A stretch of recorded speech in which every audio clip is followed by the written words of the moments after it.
Hi there. I'm Casey, for those of you who don't know, and today I thought I would do something a little bit different. I thought it would be fun to do like a little get to know you type video, and I know that nobody asked for this video, but I thought it would be fun. And so I wanted to talk about how I got into product photography and my journey, and a little bit of a behind the scenes on just how I got to where I am today. So if that is interesting to you, then stick around because it's an interesting journey, I guess. I don't know. To me, it is. I don't feel like it's a very conventional path. So I started my product photography journey when I was about 8 years old. I got a Barbie film camera.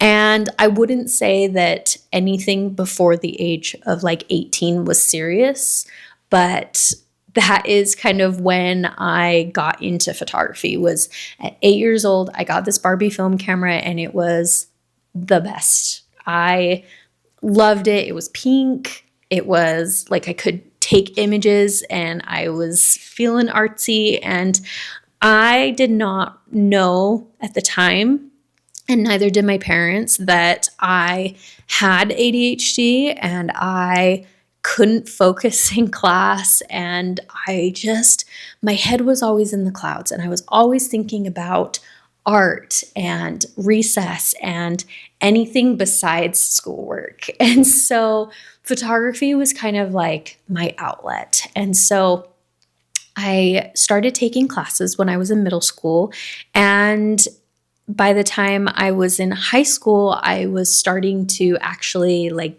take photos of my friends and family.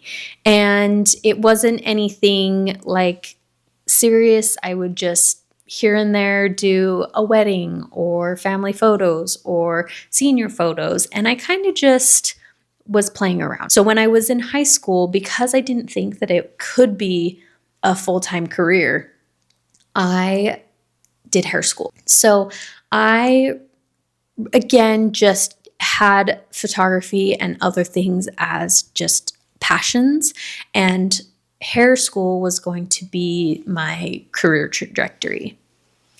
And so I just kept doing photography for fun. I liked weddings at the time. I don't necessarily like weddings now, but I was just doing it because it was fun and I loved love and I wasn't married yet. So I just felt like it was something that I could do on the weekends for fun and get a little bit of a paycheck. And then I would turn around and put it into more photography gear. And it was for fun. Really, that's all it was. So by the time I got out of hair school and I was in a salon, I also started doing some snowboarding instructing up at Snowbird Ski Resort, and just again dabbling in photography. But I kind of was interested in trying to see if I could get into product photography. I was interested in product photography, but I didn't know how to get my foot in the door, and I had only had weddings and portraits and landscapes under my belt. So I just was like, I don't know, I didn't really understand how to start. And so my thought was that I needed to go to school for that. And so I started my degree at Utah Valley University. And after a little while, I realized, after it was probably a couple years, that I realized that I don't necessarily need a degree to prove that I can take good photography. And I don't know at what point that clicked. I think over time, I just kind of realized that I just needed to start and I just needed to get a portfolio instead of getting a degree.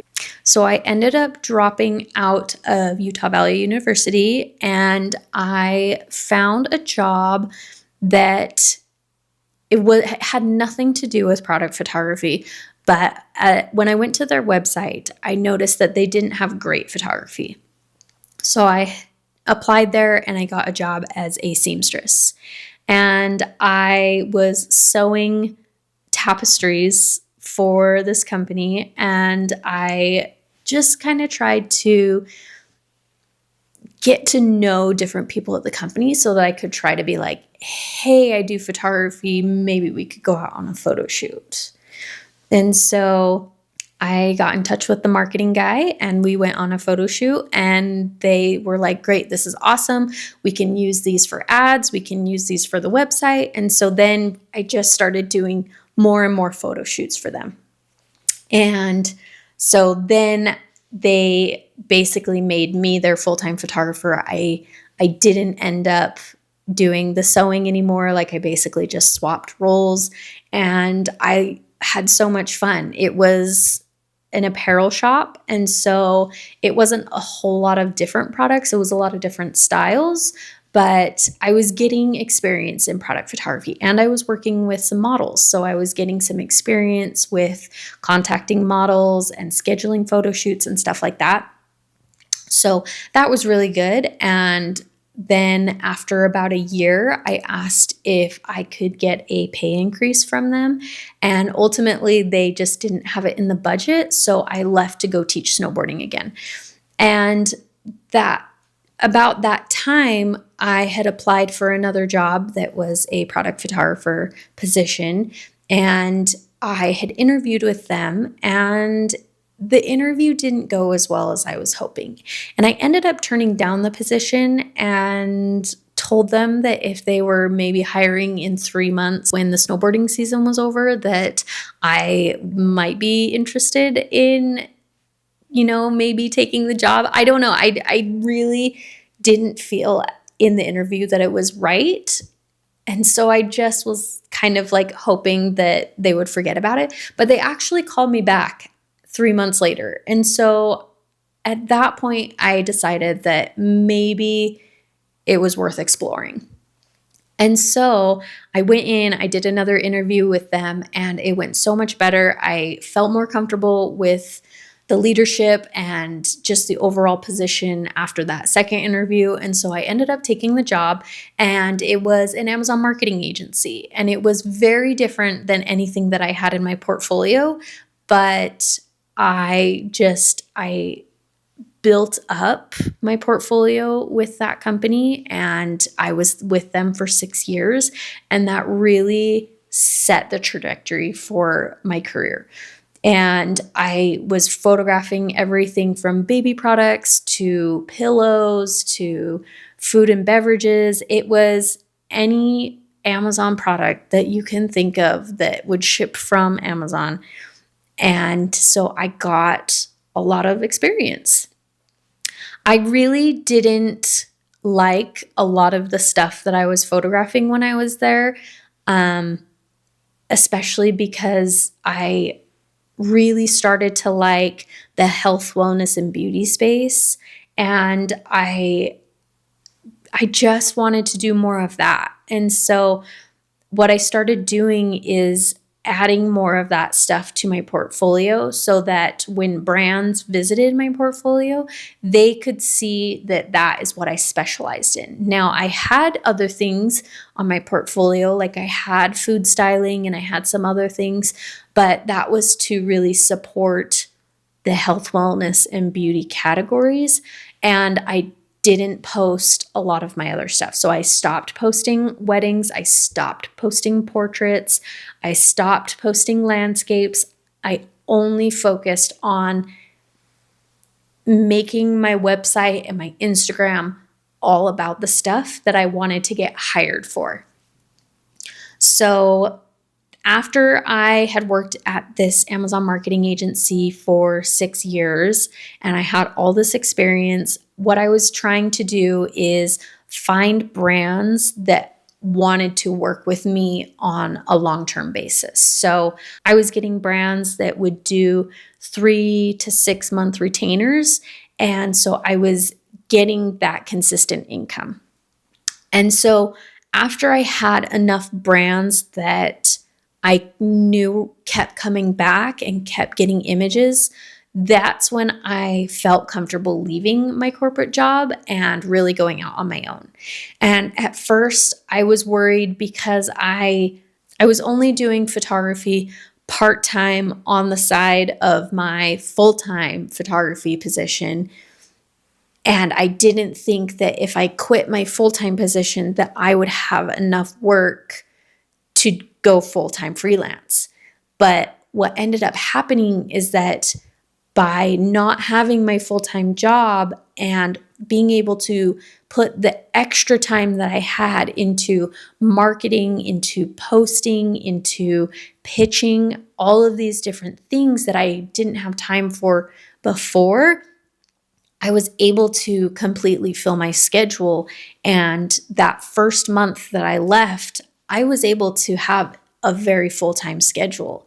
And there were months that weren't full-time where I wasn't concerned about money coming in. I knew that I had brands scheduled for the next month. Sometimes things ebb and flow, but I I had a lot of certainty with the brands that I was working with, and that was what really pushed me to go full-time freelance. So, and then the next thing that I wanted to kind of talk about is what I wish I knew when I started. And we're going to say that when I started really thinking about it was after high school, when I started doing college and taking courses.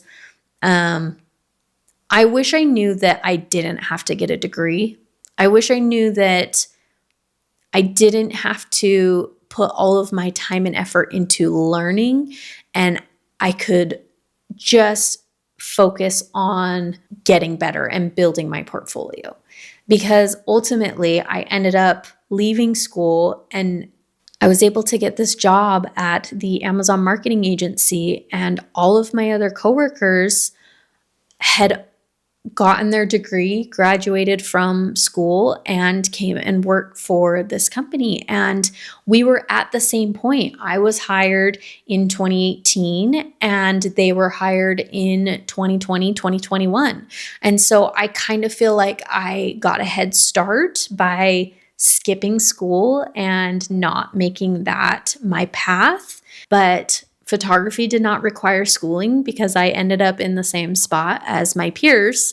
You have to determine what path is best for you. Some people learn better when they have structure, when they have someone requiring them to turn in an assignment, or when they have to learn certain things and be able to ask someone questions to be able to apply it.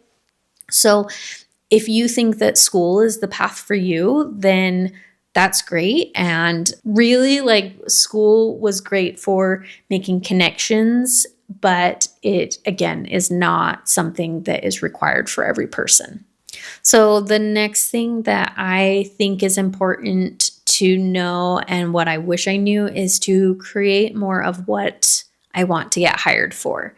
At the time when I was just doing a lot of whatever, I would photograph anything and everything and put it on my portfolio, and it just wasn't reflecting what I wanted to get hired for. It was just, I was testing things out and I was learning, and that's great. I would say if you're doing that, have a separate Instagram or a second portfolio that you can post that kind of stuff to. Maybe that's your Facebook. Maybe that's something less serious where your friends and family can see it. But with your portfolio where you're trying to get hired for the things that you want, I would keep that very niche down. So if you want to do clothing and brands, and or maybe personal brands, only post that kind of stuff to your portfolio and your Instagram and the things that you want brands to reach out to you for. For a long time, I loved doing landscape photography, and I would go on hikes just to get a shot of a lake, or I would climb a mountain just to get a shot of the stars. And I was so passionate about just traveling and seeing new things and taking pictures of them. But I learned real quick that I'm not getting hired for that stuff. And the clients don't care about those things. They care about the product photography that is going to drive sales to their business. So if you're passionate about landscape photography or weddings or something like that, keep a separate Instagram for those types of images and then have another one for the stuff that you want to get hired for. So that pretty much wraps up my journey and how I got into product photography and what I wish I knew. If you have any questions about how to get into product photography or other things that may help you along the way, throw those down in the comments. I don't have a lot of time right now to do videos. I am just jumping in here and there when I can to post these on YouTube. So let me know. I appreciate you being here, and I will see you in the next one.